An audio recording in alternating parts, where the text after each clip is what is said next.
हम खर्राटे क्यों लेते हैं? खर्राटे क्यों आते हैं, ये एक ऐसा सवाल है जो अधिक लोगों को पूछना चाहिए।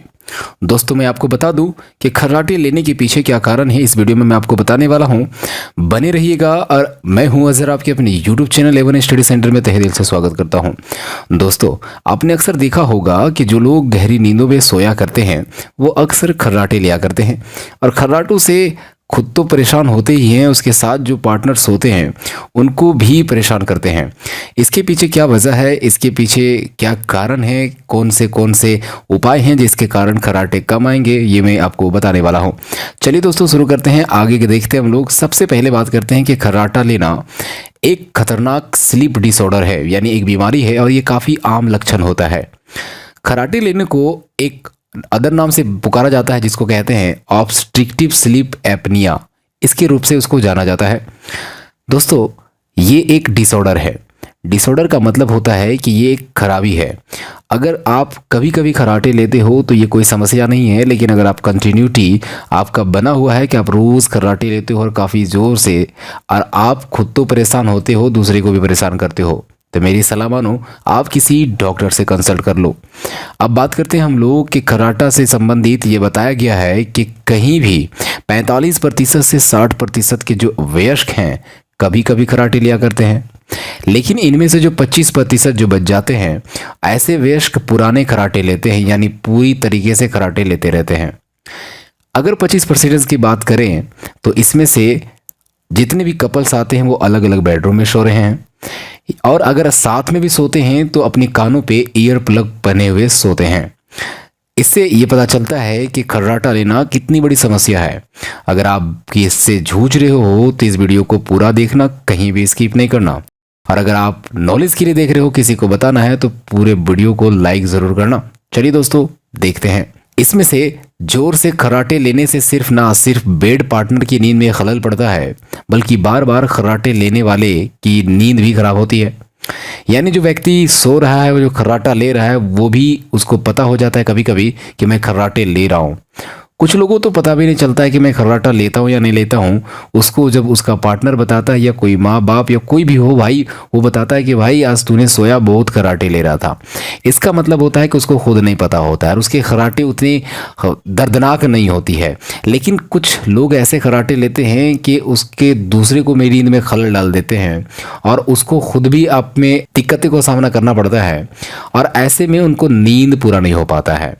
और आए दिन देखिएगा, गाड़ी चलाते चलाते जो 4 पहिया होता है, 2 पहिया जो गाड़ी चलाए जाते हैं, उनमें अचानक चलाते चलाते उन लोगों को नींद आ जाती है, जिससे दुर्घटना होने की संभावना काफ़ी ज़्यादा होती है। तो कहीं ना कहीं खर्राटा लेना और अधिक ज़रूरत से ज़्यादा लेना ये काफ़ी खतरनाक साबित हो सकता है। तो चलिए हम लोग बात करते हैं इसके पीछे क्या कारण है। तो मैं आपको बता दूं कि खर्राटे लेते क्यों हैं, इसके कारण क्या है। तो सबसे पहले मैं आपको बता दूं कि हमारा जो गर्दन है, यानी थ्रोट, जो हमारा गला है, इसके स्ट्रक्चर को जरा समझ लीजिएगा। सबसे पहले जो दांत है हमारे पास, उसके बगल में जीभ होता है जिसको टंग कहा जाता है। उसके बाद का जो पार्ट होता है उसको टॉन्सिल्स कहते हैं। जो सबसे साइड वाला पार्ट होता है, मैं आपको और फिगर की मदद से समझाऊंगा कि ये टॉन्सिल्स क्या होता है। ये स्ट्रक्चर हमारा थ्रोट का होता है, यानी हमारे गले का होता है। और कौन कौन सा पार्ट है, किसका क्या काम है, हम लोग आगे जानने वाले हैं। पहले हम लोग ये जानते हैं कि खर्राटे के पीछे कौन कारण बनता है।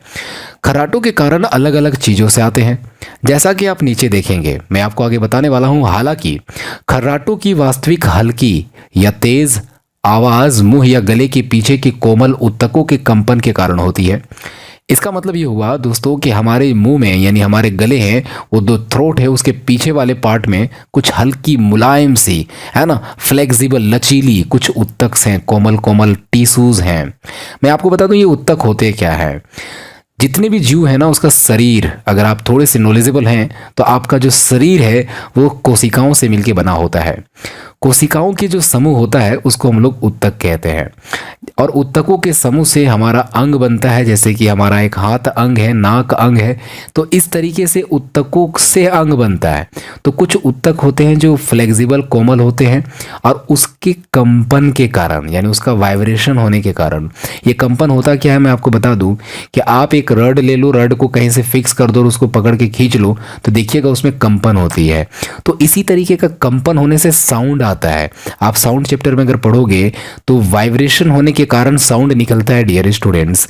तो यहाँ पर जो कोमल उत्तक हैं उसमें वाइब्रेशन होता है जिसके कारण साउंड निकलता है और सोने के दौरान वो आवाज़ बाहर आने लगती है। अब हम जानते हैं एक एक करके कि हमारे जो थ्रोट्स होते हैं उनमें कौन कौन से पार्ट्स होते हैं। जो सॉफ्ट टिश्यूज़ की बात करेंगे उसके अलग अलग पार्ट होते हैं। जैसा कि आप फिगर में देख पा रहे होंगे एक माउथ दिखाया गया है। इस माउथ में जो सबसे बीच में जो एक झूलता हुआ मांस का लोथड़ा नजर आ रहा है और उसके बगल में जीभ है और उससे लेफ्ट साइड को क्या टॉन्सिल्स कहा जाता है। तो मैं आपको एक एक करके बताता हूं कि सॉफ्ट टिश्यूज के कितने अंग होते हैं। इसके 3 पार्टिकुलर पार्ट्स होते हैं। सबसे पहले बात करेंगे सॉफ्ट पैलेट का। This is a muscular tissue at the back of the roof of the mouth. हमारे मुंह के जो छत है यानी ऊपर वाला जो पार्ट है उसके सबसे पीछे में है ना, जो सर्कल करके यहाँ पर दिखाया गया उसको सॉफ्ट पैलेट कहते हैं। और ये सॉफ्ट पैलेट का क्या काम है अभी थोड़ी देर में हम लोग जानेंगे। उसके बाद हम लोग बात करते हैं दूसरे पार्ट हमारे थ्रोट का यानी गर्दन का, तो वो होता है यूव्यूला। यूव्यूला क्या होता है कि ये एक तरीके का आपका थिंगी टाइप से होता है, वो टंगा हुआ होता है और ये हमारे जो माउथ होता है उसका जो छत होता है उससे कनेक्ट होता है और वो पीछे की तरफ गर्दन में झुका हुआ होता है, झूला हुआ होता है, जैसा कि आप देख रहे होंगे जो सर्कल से दिखाया गया है। और इससे देखिएगा अक्सर जो लोग बोलते हैं उसी से आपका लार निकलता हुआ दिखाई देता है, यानी आपका सलाइवा उसी से सेक्रेशन होता है। Sort of like an icicle hanging down from the roof of a house. और आप देखिएगा घरों में जो एक टंगा हुआ जो हैंगिंग होता है उसी के जैसा हमारे गर्दन में एक मांस का जो यानी फ्लेश का एक छोटा सा अंग है, ऑर्गन है, वो उसको कहते हैं यूव्यूला। और ये यूव्यूला का काम क्या होता है तो मैं आपको थोड़ी देर में बस बताने वाला हूँ। तो बस थर्ड पार्ट की बात करेंगे तो थर्ड पार्ट है tonsils. These are at the back of the throat along the sides। यानी हमारा जो गर्दन है ना, गर्दन में जो यूव्यूला है, यूव्यूला के जो साइड वाला पार्ट होता है यानी गर्दन का सबसे लेफ्ट और राइट में जो हमारा किनारा होता है उसको हम लोग टॉन्सिल्स कहते हैं। और अक्सर आपने सुना होगा कि लोगों को टॉन्सिल हो जाता है, टॉन्सिल से उसको कफ होता है, यहाँ गर्दन में दर्द होने लगता है। तो ये टॉन्सिल क्या होता है, साइड वाले पार्ट को हम लोग टॉन्सिल्स कहते हैं। अब मैं आपको बता देना चाहता हूं कि ये जो स्नोरिंग है ना is mainly due to the vibration of the soft palate and uvula. यानी जो ये खर्राटा लेना है इसके पीछे 2 ही पार्ट कारण है। पहला तो आपका सॉफ्ट पैलेट, और सॉफ्ट पैलेट मैंने आपको बता दिया कि क्या होता है, और यूव्यूला, यूव्यूला जो लटका हुआ मांस का लोथड़ा होता है वो जो आप देख पा रहे हैं फिगर में, उसके वाइब्रेशन के कारण, उसके कांपने के कारण, कंपन होने के कारण उसमें साउंड निकलता है और उसी को हम लोग खर्राटा लेना कहते हैं। दोस्तों मैं आपको बता दूं कि यहाँ पर आपको सबसे पहले हम लोग क्यों खर्राटे लेते हैं, हर कंपन होने के कारण, ये कोमल उत्तकों में जब कंपन होता है तो उससे आवाज़ ही क्यों निकलता है। तो इसको बताने के पहले हम लोग एक पॉइंट को जानते हैं। Snoring occurs when the upper airway passage at the back of the mouth becomes somewhat restricted. This happens because when we lie down to sleep, the muscles torn in the back of the throat, including the tongue, begins to loosen up। मैं आपको बता देता हूँ कि जो ये snoring है ना ये कब होता है, जब हम लोग है ना अपने ये जो गर्दन है उसको ऊपर लेके हम लोग सोते हैं और पीठ के बल में सोते हैं और मुंह को ऊपर रखते हैं। तो उस समय क्या होता है कि हमारा पूरा शरीर जो होता है वो उसके जो मसल्स होते हैं वो रिलीज हो जाते हैं यानी रिलैक्स हो जाते हैं। और इसके कारण क्या होता है, जो टंग होता है वो पीछे की तरफ चला जाता है और जब हम लोग वहाँ से सब सांस लेते हैं अंदर और बाहर लेते हैं तो वो क्या होता है कि उसके साथ साउंड प्रोड्यूस होता है। जब हम लोग सोते हैं तो एज मसल्स रिलैक्स, जो मसल्स रिलैक्स हो जाते हैं, द टंग विल ईज, और जो जीभ है वो काफ़ी आराम में चला जाता है पीछे की तरफ, गर्दन के पीछे की तरफ, और काउजिंग रेस्ट्रिक्टेड एयर फ्लो। और वो करता क्या है कि पीछे तो चला जाता है लेकिन जो एयर का जो फ्लो है ना उसको रोक देता है। रोकता नहीं है मतलब कहीं ना कहीं उसके अमाउंट में जितने में फ्लो होता है यानी बह के ऑक्सीजन और कार्बन डाइऑक्साइड अंदर बाहर होता है जितने अमाउंट में, उसको वो कम कर देता है। And hence snoring vibration as a person breathes in and out.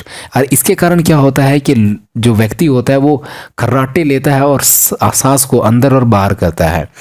आपको बता दें स्नोरिंग जो होता है उसके कारण सबसे बड़ा कारण क्या होता है कि आप अपने पीठ के बल सोते हो। Who sleeps on their backs, यानी अपने पीठ के बल में जो सोते हैं उनको अक्सर स्नोरिंग का प्रॉब्लम होता है। इसलिए मैं इम्पोर्टेंस एक बात बताता हूं कि sleep either on your stomach और on your side. Preferably your side, यानी या तो आप अपने पेट के बल सोएं या तो आप अपने एक किनारे लेफ्ट या राइट के किनारे साइड में सोएं। तो यहाँ प्रेफरेबल किया गया है आपके साइड की तरफ, यानी आपको पेट के बल भी नहीं सोना है। तो सबसे बेहतर तरीका क्या होता है कि अगर आपको खर्राटे नहीं लाना है तो आप एक साइड से सोने का आदत डाल लो, और ख़ास करके दाहिने तरफ से बेहतर होता है। दोस्तों अब बात करते हैं हम लोग यहाँ पर कि ये जो पार्टनर्स होते हैं वो ये स्नोरिंग करने के कारण उसको क्यों दिक्कत होती है, उसके पीछे कारण क्या है, रीजंस क्या हैं, और उसको खर्राटे क्यों आती हैं। तो सबसे पहला कारण है ड्रीमिंग, यानी सपना देखना। वो सपने काफ़ी देखते हैं, तो देखने के कारण वो काफ़ी मंत्रमुग्ध हो जाते हैं और वो सपने में डूब जाते हैं, ताकि उसको पता भी नहीं चल पाता है ना, कि हम सांस को कितनी आवाज़ से स्नोरिंग करते हुए रिलीज़ कर रहे हैं। उसके साथ साथ नैक्रोटिक्स जो होते हैं, नशीली चीज़ें होती हैं, उनको लेने से भी आपका गर्दन में खराबी आ जाता है। तो ऐसी चीज़ें जिनसे आपके गर्दन में इफेक्ट पड़ सकता है वो भी बड़े कारण बनते हैं, जैसे कि alcohol. The shape of the mouth, यानी मुंह का आकार भी बहुत डिपेंड करता है। इनलार्ज टॉन्सिल्स, अगर आपके टॉन्सिल्स बहुत बड़े बड़े हो गए हैं, और ऑब्स्ट्रक्शन ऑफ द नोज, और नाकों का जाम हो जाना। उस समय जब आपके नाक जाम हो जाते हैं किसी कफ या कोल्ड के कारण, तब भी आपकी खर्राटे आती हैं। और कहीं ना कहीं आपको पीठ के बल सोना नहीं है, आपको एक किनारे राइट के किनारे आपको सोना है, जिससे आपको खर्राटे कम आएंगी। दोस्तों इजाज़त दीजिए, आज के लिए इतना ही। धन्यवाद, सत श्री अकाल, अस्सलाम वालेकुम।